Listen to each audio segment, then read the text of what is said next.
in fairness, check fraud still exists, but it doesn't exist nearly as much because of some of those controls, things like the positive pay and other things like that we know about. At the same time, what becomes more prominent is digital payment fraud or electronic payment fraud. Part of that's the prevalence of electronic payments. Part of that is also that there's so many different ways to create payments and so many different systems that create payments. So what we see typically, and it's just a general observation, and I'll get more specific with some examples, the general observation is that when you don't have the right payment controls, those inconsistencies get preyed upon by fraudsters and cyber criminals. So that could be that we have different controls from, say, a treasury system versus ERP, or we have different controls based on different geographies or different time zones. So those sorts of scenarios get exploited. And so the types of fraud that exploit that, well, they're everything from the BEC schemes, which I know seems like, oh, that's so simple. Everyone should be able to stop that. But they get so sophisticated in terms of the impersonation, in terms of the type of information, in terms of leveraging types of communications, such as email and instant messaging, as we were talking about before. All of these are different ways that can be exploited in terms of what it comes down to in the end is finding enough information to be able to create a payment and somehow get it approved that goes out the door, but really was an unauthorized payment.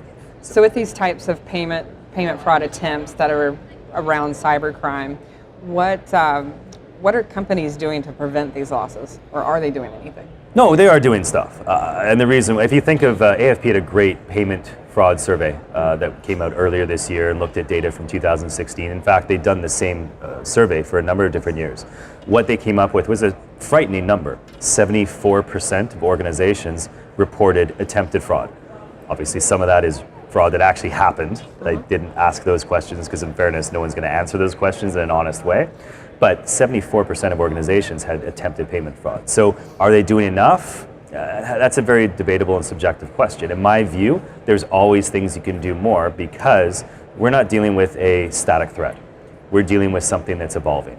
The techniques, just that you and I were talking about before this session, they're getting more and more sophisticated. Those war stories, like, oh, did you hear about this in different variation or this interpretation or the way they did it this way?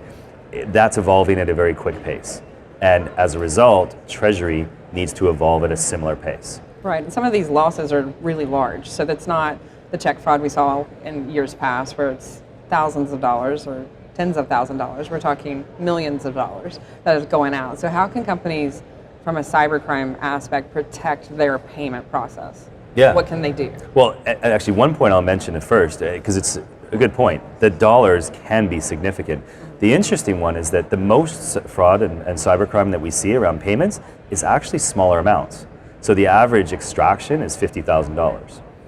So that said, not $50,000 is a nice amount of money. I'd be happy with that as well. But the point being is that from a Treasury standpoint, those don't necessarily hit the same radar screens that a $2 or $3 or $50 million payment would. But at the same time, it still needs to be protected because in aggregate, an extraction of $50,000 a week over a year, I'm not great at math, but I know that is a really big number. That is a big number. And that's the sort of thing that starts to get very interesting for treasuries and CFOs. So that's one thing that, to kind of answer the question around, well, what can they do? They need to have consistent controls, not just for the big ones. The big amounts, yes, you obviously want to control that because something like that happens and people's jobs get lost. But also the persistent fraud attempts for smaller amounts need to be looked at as well. And so I see, and maybe it's a simplistic framework, but I like to try and put things in very digestible ways. Number one, application security, you need to protect your systems. So when we all think of this, and we're all guilty of it, we use user ID and password. We create an amazing password, like really creative, like Bob123. Yes. Oops. No, I'm kidding. But the point is that you can get really creative with your passwords. That doesn't matter because they can be hacked. There's algorithms out there that can either get those through keystroking or can just guess those based on a variety of information that people can collect on you. We see this in our personal lives with identity theft. They come because things get hacked. The same thing happens from a business standpoint. If you're relying on user ID and password as your means of control to protect access against that system, that's not good enough. And so as a result, we need to do more to protect access to those systems. Systems in plural, because in fairness, payments come out of treasury systems, they come out sometimes of bank portals, they come out of ERP systems, or sometimes other downstream systems as well. The point being is that we need to make sure that level of security for application access is consistent across all of these platforms. So that's number one. Number two is just I'm going to call payment controls. We all know what payment controls are. They're having the 4 eyes, make sure that certain people can initiate, certain people have to approve. You have certain conditions that require maybe other people accessing it if it's above a certain threshold, or things like that. Just our normal, I'll call it payment controls. Just having a nice workflow between where the payment was initiated, how it's approved, and how it's transmitted to the bank in a secure way, which is not too hard these days. Most of everything we do for payments in terms of sending via SWIFT or API or FTP to the bank, those are all secure. So we don't really have a lot of concerns in step number 2. The concerns come where we have, let's just say, multiple systems in place, and we aren't doing the right things in each of those systems. So we're doing something in our treasury system for treasury payments, but then for supplier payments, we're doing something very different. Or for something that's off time zone, like let's say we're a US company that has operations in Europe and Asia. Europe and North America are pretty similar because you can sort of cover the time zones. But in Asia, we find, it's a little different, so we have different people approving. Maybe there's less people there, we need to use a regional controller. You can kind of see how this story evolves. Right. So consistency and standardization across those controls is absolutely key. Doing the same things that we know we should be doing around separation of duties, and make sure that it's applying in all scenarios so there's no exceptions. So that's the second thing. The third thing becomes maybe a bit more newer. It's not very good grammar, but newer. Not a bit more newer, just newer. And that's this idea of payment screening. There's 2 elements for payment screening. Number 1 is the payment screening that we all know, like the OFAC here in the US or EU or UN, these sanction lists that we need to be able to protect against. The banks do a great job of that, obviously, but in fairness, most people want visibility before it gets to the bank. So incorporating that watch list screening or sanctions screening into your treasury or payments processes is incredibly important. But that itself, that's just a list.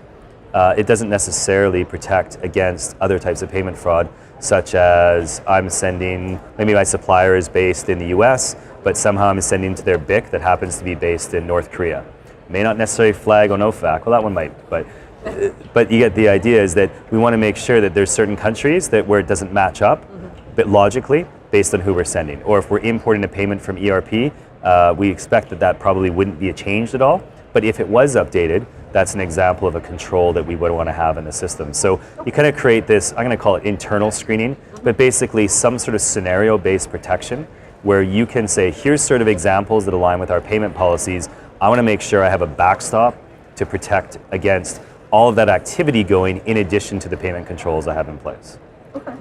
Long answer, but in fairness, perfect. I think those 3 steps are incredibly important. They're very important, and you talked a lot about system controls and process, but there's another element there, which is human intervention. Yes. So how do companies train their employees on the cybercrime? Because the ones that we talked about just before the session were interactive on email, voice, and IM. So these are coming across some very different methods, and there's some human interaction where they're trying to validate the payment, and they're still getting it out the door, and it's a fraudulent payment. Absolutely. Human intervention is generally the weakest link. It's not to say that you should ignore controls, and all those other things I mentioned are incredibly important, but if people don't follow the process, then you have a problem. And so that training, there's a number of different ways to avoid it. I mean, just simple cybersecurity training online, there's many courses and whatnot. There's obviously more consulting engagements specific to treasury that I think are even a little bit more valuable to be able to counsel them in terms of, here are what the threats look like, here's the best practices in terms of identifying when there's a potential threat, and then obviously here's the action you want to take. And Treasury needs to go through that because you can't just have a general cybersecurity course for the entire organization and expect that Treasury is going to be able to extract from that, oh, here's how I do it for something like payments. So it needs to be very focused and almost very targeted in a consulting way to be able to identify, here's what you need to look for, and here's how to make sure you don't get caught. Right. So I think that's a huge element. I think that in combination with having some sort of element of machine learning, which obviously we're getting the technology that's going to be able to support that. I think that combination of having diligent people as well as the technology behind it's learning from the different fraud scenarios we see, that combination is going to actually do a lot for fraud prevention.